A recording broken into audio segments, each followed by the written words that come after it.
qui aurait dit qu'un jour, regarder des gens vivre leur quotidien dans notre écran télé serait aussi captivant?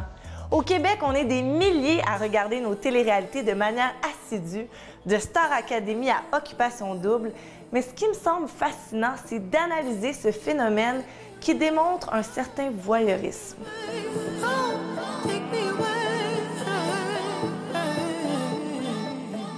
Aujourd'hui, on parle d'un sujet qui intéresse une grande partie de la population, les téléréalités. Mes invités aujourd'hui, Rosalie Allard-Rouleau, téléspectatrice de télé-réalité. Oui. Allô?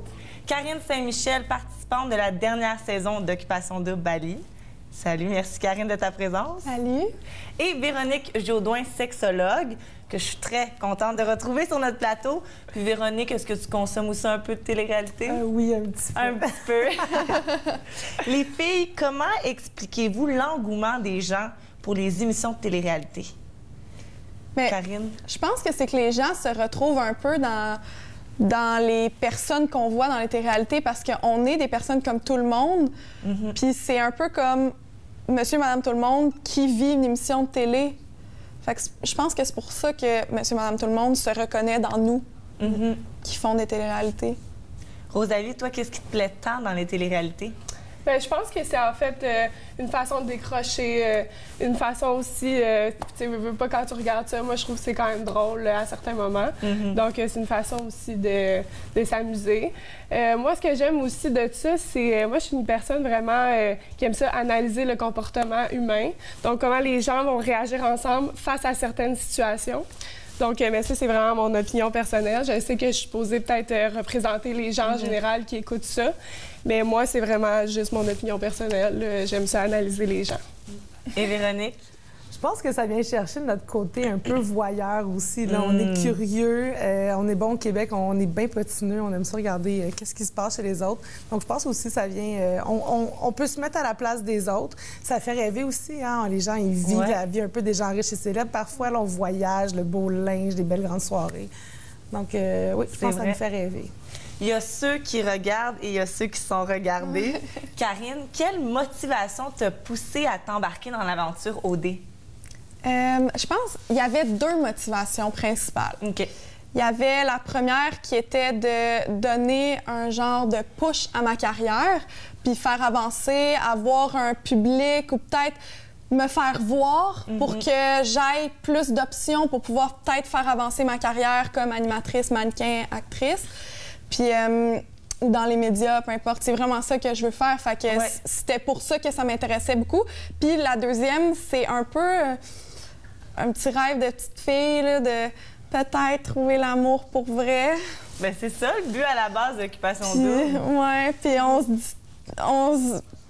on se fait souvent dire non, ça se peut pas, tu peux pas trouver l'amour à une télé-réalité, tu sais, ça existe pas, mais on a quand même le petit espoir que peut-être on va trouver le bon, puis moi, je me dis, c'est tous des gars qui veulent embarquer, qui sont game, qui veulent faire des aventures, qui veulent vivre des trucs, fait que c'est ça que je recherche. Fait qu'on a déjà un point commun. Fait que déjà, il y a quelque chose, c'est d'un gars avec la drive. Fait que, pourquoi pas? C'est ça. Mais si on regarde L'amour est dans le pré, ça fonctionne! Ça fonctionne! Mais Jesse PH, ça a marché. Aussi. Selon vous, les filles, Rosalie et Véronique, pourquoi les gens souhaitent participer à des téléréalités? Est-ce que c'est pour réaffirmer son existence dans le regard de l'autre? Je pense que, d'une part, oui. On est dans une société qui est super individualiste, très axée sur le moi, tu sais, Facebook, Instagram, l'utilisation des selfies, juste le terme, là, tu sais, ça le dit, là, on est tourné vers soi. Vraiment. Donc, oui, je pense que d'un côté, aller chercher l'attention des autres, se sentir aimé, reconnu par les autres, ça doit être très valorisant. Par contre, ce qui arrive, c'est qu'on n'a pas toujours le contrôle sur notre image. Hein? Donc, des fois, on peut être très aimé, très désiré par les autres. Comme de l'autre côté, on peut être malheureusement des fois détesté. Puis là, ça peut être dangereux au niveau de la construction de notre image puis de notre estime de soi. Rosalie? Bien, moi, pour répondre à ta question, je pense que oui, certaines personnes vont le faire pour cette raison-là. Mais je pense que dans la vie, il y a souvent deux côtés à la médaille. Donc, je pense qu'il y a aussi d'autres personnes que non, eux, ça va être vraiment juste pour s'inscrire à cette émission-là pour vivre des expériences, puis comme elle disait, peut-être rencontrer l'amour. Donc, je pense que oui, c'est ça, il y en a des gens que ça va être ça, mais il y en a que non. Tu sais, c'est pas tout le monde qui est pareil dans la vie, donc... Puis je pense aussi, même Karine, tu l'as mentionné, que certaines personnes souhaitent participer à des téléréalités dans le but d'avoir une carrière dans les médias. Puis en plus, aujourd'hui, contrairement à il y a 10 ans, vous pouvez avoir une carrière sur le web. Vous sortez d'OD, vous avez des milliers d'abonnés rapidement. On peut penser à Alanis, PAC et Jessie qui ont parti leur chaîne YouTube. Donc, est-ce que toi, tu as l'impression que dans ta cohorte de OD, c'était un peu tous une motivation que vous aviez? Ou non? Je pense pas qu'on avait toute cette motivation-là. Tu sais, je prends comme exemple Élodie. Elle, même si elle est très active sur les réseaux sociaux, je pense pas que c'est ça qu'elle veut comme carrière précisément. Okay. Tu sais, Jordan, par exemple, je pense pas non plus que c'est ça. Tu sais, il y a des personnes que non, mais je pense à Adamo, mettons que lui, c'est un gros boost pour son groupe de rap, puis tout. C'est sûr, mais...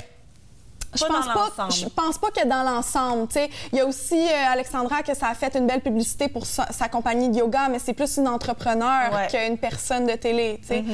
Puis c'est ça, mais moi, c'est sûr que je voulais vraiment propulser mes projets, puis il y avait ça comme motivation, entre autres. Montrer que je suis bonne à la télé, que j'ai que t'as une personnalité. L'énergie. Ouais, c'est ça. Karine, le moment le plus difficile que tu as eu à vivre à OD, tu dirais? Je dirais que c'est après, quand j'ai visionné les épisodes. OK. Le moment le plus difficile de voir comment que on m'a dépeint différemment de ce que je suis vraiment, puis qu'on m'a rabaissé, puis dépeint négativement. Tu parles au niveau du montage ou au niveau de la réaction des candidats? Les gars. Comment ils m'ont traité quand que je regardais pas ou quand je les entendais pas dans la maison des gars. Comment que j'étais perçue négativement, quand moi j'étais ultra vraie, authentique, puis que j'aimais tellement tout le monde, puis j'aimais tellement tous ces gars-là, puis je les défendais, puis je parlais tellement bien d'eux, puis tout, puis qu'ils m'ont traité de même. Quand j'ai essayé de les protéger, puis tout. Est-ce que tu penses que c'est le fait que vous voyez rarement, qu'ils n'ont pas pu voir ta vraie personnalité? Ouais, je suis pas mal sûre que c'est ça, ouais. Puis... qu'est-ce que tu as fait pour pas que ça t'affecte trop? Ben c'est drôle, c'est que c'est à cause de Phil, dans Maison des Exclus. Ça m'a vraiment aidé à voir les choses d'une manière différente. Parce que Philippe, il avait une autre vision. Philippe, il est plus détaché tout le temps. Il est plus comme dans... Terre sur terre? Ouais, terre à terre. Terre à terre. Ouais, Phil, il est plus terre à terre. Oui. Fait que ça m'aidait à prendre une distance puis à me dire... Ouais, mais c'est pas grave parce que les filles l'ont vu, puis les filles le savent, puis les filles vont continuer à le dire, comment j'étais généreuse, comment que blablabla, tu sais, puis tout le positif, fait que c'est correct. Puis que je me disais aussi, quand les gars vont voir les épisodes, la même chose qui va arriver, ça va changer de bord, puis c'est ça. Tant mieux. Socialement, on est de plus en plus conscient que les téléréalités ne sont pas si réalités que ça. Il y a souvent un scénario initial avec des personnages prédéfinis. Karine, toi qui as été participante, est-ce que dans l'ensemble, pardonnez-moi de l'anglicisme, est-ce que dans l'ensemble, c'est stagé ou non? Non. OK. En fait, oui, il y a un plan, il y a un livre Occupation double, puis les twists sont déjà prévus. Fait que, tu sais, le deuxième tapis rouge, les dates, les maisons de l'amour, tout ça, c'est déjà prévu à quel moment ça va arriver dans la saison, les thèmes des parties, etc. Mais ce qu'on vit, ce qu'on dit, ce qui se passe, nos émotions, nos pétages de coche, nos discussions, il n'y a rien de stagé. Tout est vrai. L'évolution émotive de chaque personnage est réelle. Puis... le fait qu'ils créent des personnages, oui, parce qu'ils focusent sur des traits de nos personnalités qui fait que c'est uniquement ça qui ressort. Fait qu'on est un personnage précisément, mais on est beaucoup d'autres choses. Puis moi, j'avais beaucoup plus de nuances. Joanie, elle avait beaucoup plus de nuances que juste ce qu'on a vu à la télé. Mais c'est ça qui est intéressant, tu sais, voir un personnage vraiment précis, comme, tu sais, hyper caractéristique. Caricaturé quasiment, ouais, c'est ça. Mais non, c'était pas stagé. Tout ce qui est arrivé, c'était vrai, tu sais. Je serais curieuse de savoir, tu penses que tu représentais quel personnage? Celle qui crie puis qui pleure, puis qui est full émotive. L'émotive, peut-être? Ouais. Full proche de ses émotions. Mais on dirait que j'ai de la misère à voir les personnages parce que je connaissais tout le monde, je voyais les trucs, fait que j'avais de la misère à voir les personnages. Puis si j'avais été d'un œil extérieur, je l'aurais vu super vite. Toi, Rosalie, en tant que téléspectatrice, as-tu l'impression que parfois c'est scénarisé? Moi, je dirais qu'en général, non. Mais, tu sais, surtout, mettons, comme elle disait, les réactions des candidats, là, c'est zéro fake, là. Moi, je pense que c'est vraiment ressenti. Quand t'avais des émotions, t'es ressentais pour de vrai, là. C'était pas, OK, il faut que je fasse un jeu un peu, tu sais. Fait que c'est ça. Moi, je pense que oui, c'est ça, c'est pas stagé. Mais par contre, si je prends l'exemple de l'émission d'Occupation Double vue par Jay, là, je me souviens plus exactement c'était quoi le nom de... C'était l'émission du jeudi soir, l'envers du décor. Exact. Puis ça, par exemple, là, on voyait vraiment comme les caméras, quand ça fonctionnait. Puis là, je pense que dans ces émissions-là, ça nous fait plus prendre conscience que, OK, oui, tu sais, c'est un show TV, puis comme... Les gens sur les médias sociaux réagissent beaucoup aux personnalités des gens, à leurs réactions, mais tu sais, faut pas oublier que justement, ils montrent des parties seulement, puis qu'ils montrent pas, exemple, tout qu'est-ce qui s'était passé avant, après. Fait que là, je pense que c'est dans des situations comme ça que là, on peut réaliser que oui, c'est un peu stagé. Mais moi, par exemple, aujourd'hui, sur le plateau, il y a un bug technique, il y a un problème technique, on arrête, on recommence.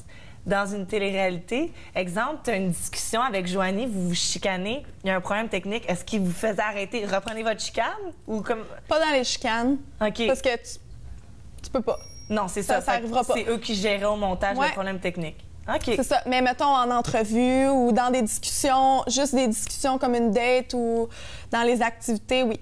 Là, ils nous arrêtaient, ils nous séparaient pour pas qu'on puisse se parler. Oh! Fait qu'on peut pas continuer... qu'est-ce qui se passe? Fait que c'est rien de fake, c'est juste... Il faut juste que tu stoppes ta conversation, ça fait chier. Fait que peut-être que des fois, ça a l'air un peu moins naturel de reprendre, mais c'est pas stagé, qu'est-ce qu'on dit. Ou des fois, l'affaire qui est peut-être le plus stagé, c'est quand ils nous disent « Hey, pouvez-vous parler de l'élimination, par exemple? On n'en aurait pas parlé, mais on a quand même des choses à dire, puis qu'est-ce qu'on va dire, c'est vrai, c'est juste qu'on va en parler. un peu la conversation. Des fois, mais c'est rare, là. C'est pas arrivé souvent, là, mais c'est arrivé peut-être quelques fois. Sinon, c'est nous, là. C'est vraiment nous qui décident de quoi qu'on parle, qu'est-ce qu'on dit, nos émotions, nos réactions, etc. Là. Occupation Double a eu plusieurs saisons et on a pu constater avec les années que les comportements des candidats engendraient des impacts importants dans la société. On peut penser à Marie-Pierre Morin. Quand elle est sortie, elle était détestée. On peut aussi penser à Joanie. Il y a eu une pétition qui a circulé contre elle. Rosalie, comme tu disais, les gens réagissent de manière intense. Karine, est-ce que tu réfléchissais toujours aux portées que pouvaient avoir tes gestes? C'est drôle que tu me demandes ça parce que, oui, on y pensait, mais... T'oublies à un moment donné? T'oublies. Ça devient comme ta vie parce que la maison devient ta maison. Les filles avec qui tu vis deviennent tes amies, deviennent presque ta famille. T'es tellement proche d'eux. T'es avec eux 24 heures sur 24, tout le temps. Tu vis plein d'affaires tellement difficiles. Puis la seule affaire que t'as pour un peu te faire sentir mieux, c'est les filles. Il n'y a rien d'autre. On n'a pas de papier, on n'a pas de crayon, on n'a pas... on n'a aucun contact avec l'extérieur. On peut même pas sortir. Tu sais, on n'a pas de livres, on n'a rien pour se distraire, on n'a rien qui peut comme nous faire du bien autre que ces filles-là.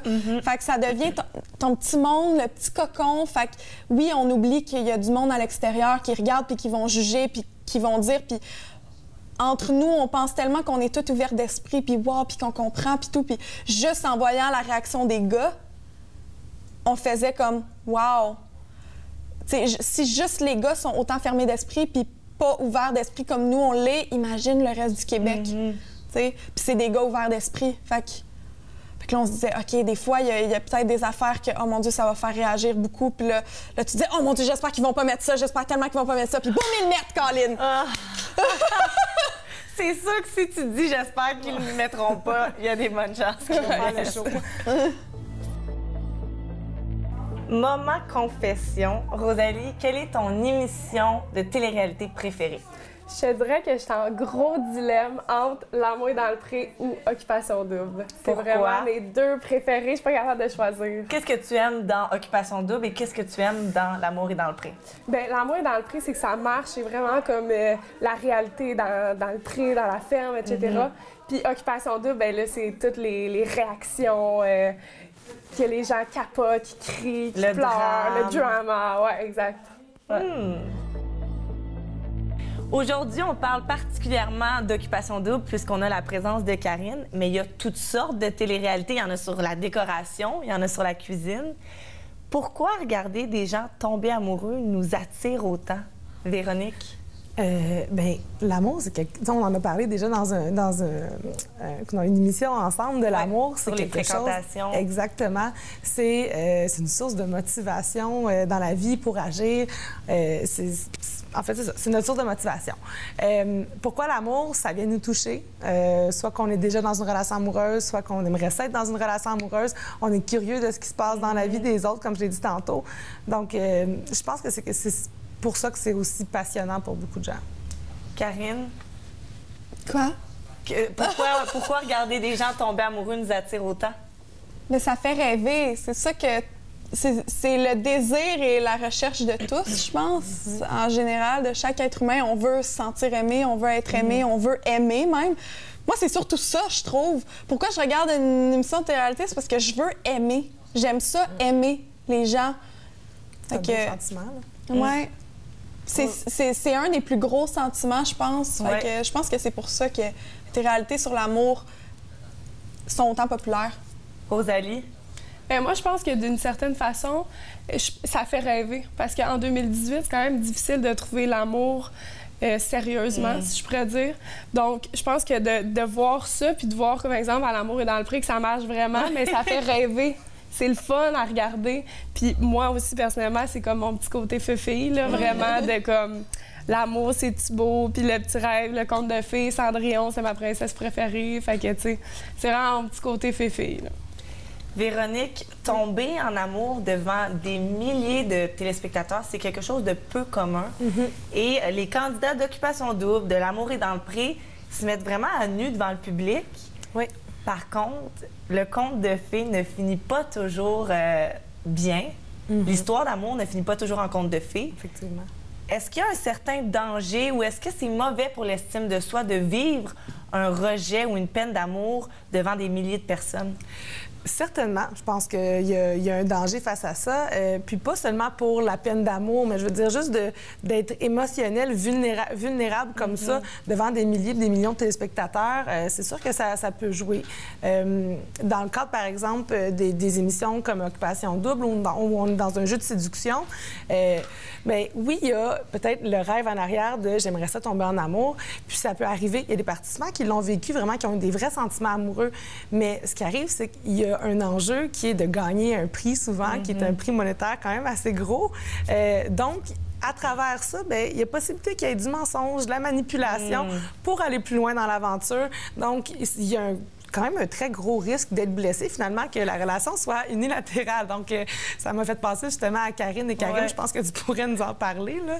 Ça a-tu été difficile pour toi de t'ouvrir comme ça, d'être vulnérable aux yeux du public? Oui, c'est vraiment difficile.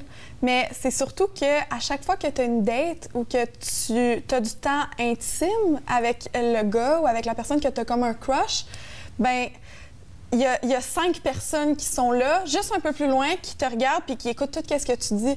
Puis moi, je me suis dit, ce gars-là, j'ai vraiment un crush, j'ai quelque chose, tu sais, comme je sens comme de quoi. Fait que je jump, je le fais.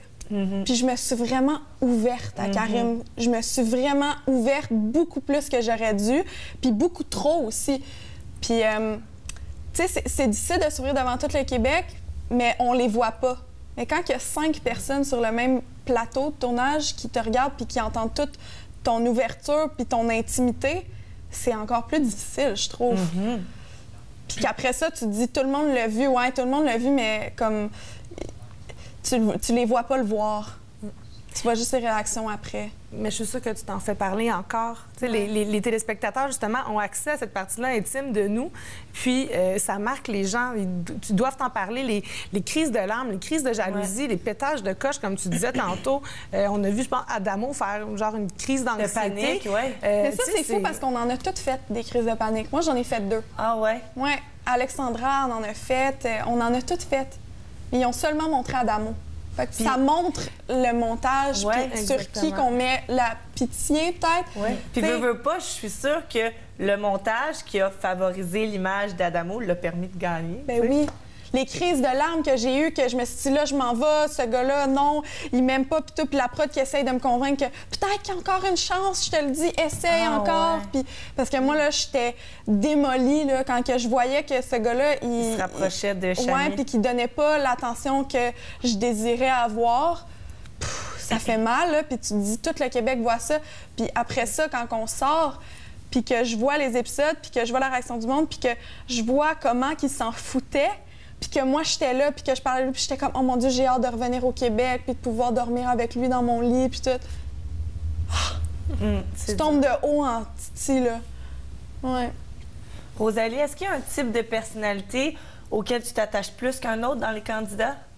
Ben moi, je dirais que c'est le type de personnalité qui me ressemble, qui me rejoint. Comme par exemple, quelqu'un qui va réagir d'une certaine façon, puis je vais dire, moi aussi, j'aurais réagi comme ça. Comme par exemple, à l'heure de vérité, quand tu pètes ta coche sur Karim, mais moi, j'étais comme, go Karim, go, go, go! Comme moi, je me reconnaissais full dans toi parce que justement, quand un gars te blesse, mais t'as toute envie de dire qu'est-ce que tu penses par rapport à ça, tu sais. Surtout quand tu ressens une injustice. Ouais. Mais j'étais tellement contente de le faire, ça, puis j'ai été tellement contente que les gens l'aient perçu de la façon que je voulais qu'ils le perçoivent, que je suis une femme, je suis forte, puis je veux pas laisser un homme comme ça me rabaisser, puis me faire paraître comme faible, puis comme... pas juste faible, comme si...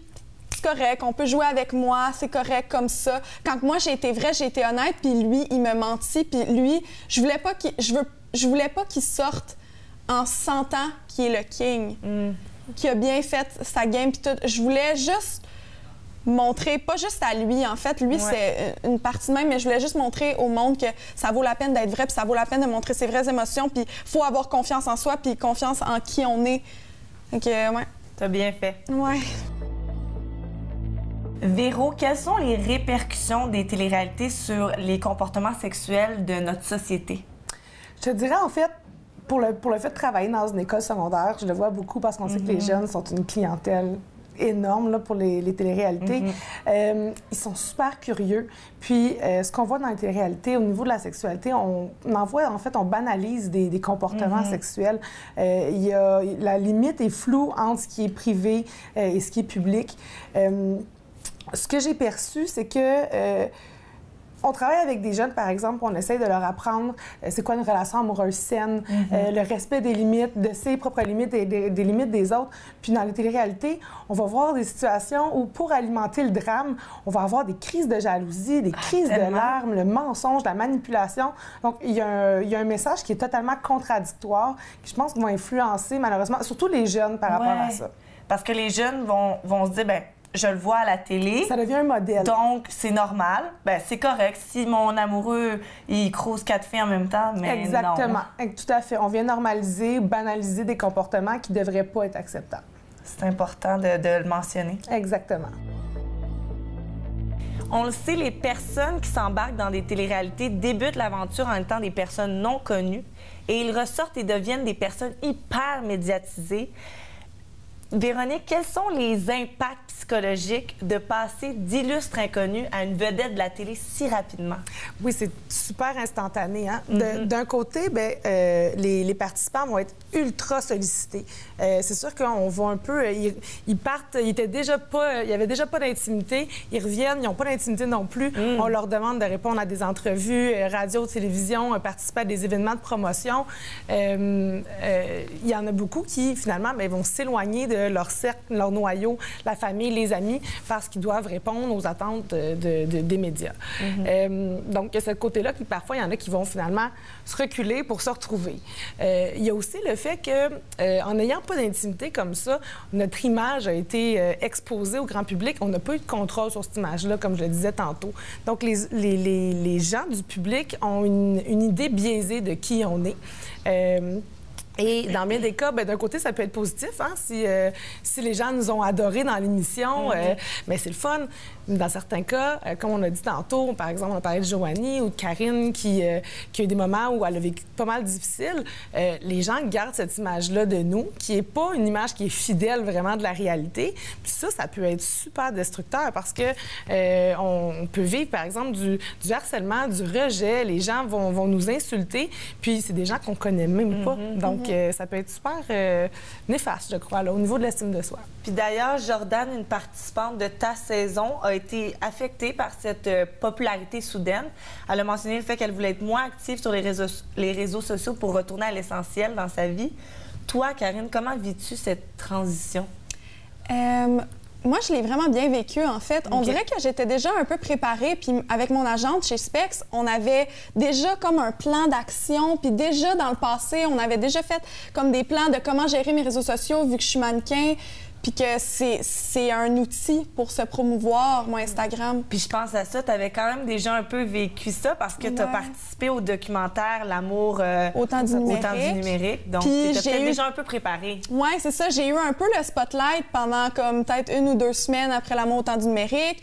Puis les vidéos que je faisais déjà sur Internet avec Phil Jones, qui a fait que j'en avais déjà vécu pas mal de messages négatifs, tout ça. C'est sûr que c'est pas la même échelle. Là. Tout d'un coup, ça devient 100 000 fois plus gros. Ouais. Mais ça reste que je savais déjà plein de petits trucs. Ce que j'ai trouvé plus difficile, c'est tous les messages que je recevais, que j'étais comme, oh mon Dieu, j'étais mélangée. Je me disais, c'est quoi le mieux que je devrais faire pour vraiment ma carrière, puis pour que ça aille bien, puis pour que je gère bien mes réseaux sociaux? C'est quoi les meilleurs moves à faire? Mais sinon, le reste, j'étais déjà vraiment bien préparée, je dirais. Moi, la transition a bien été. Okay. Ouais. Hey, les filles, c'est déjà terminé. Ça passe vite en bonne compagnie. Merci beaucoup. Je suis pas mal sûre qu'on va continuer à regarder les téléréalités, mais peut-être avec un regard plus observateur. Hein? Merci. Je le souhaite. Oui. Les téléréalités existent depuis maintenant 22 ans au Québec. On peut tomber en amour comme on peut haïr certains candidats. On s'attache à la téléréalité comme on s'attache à un téléroman. Toutefois, c'est important de mentionner que derrière les téléréalités, ce ne sont pas des personnages, mais bien des vrais individus. Il est intéressant de voir un parallèle entre les téléréalités et les réseaux sociaux qui semblent tous les deux répondre aux mêmes besoins. Ce besoin constant de démontrer son existence pour se sentir important. Et de l'autre côté, satisfaire son côté voyeur en scrutant la vie des autres.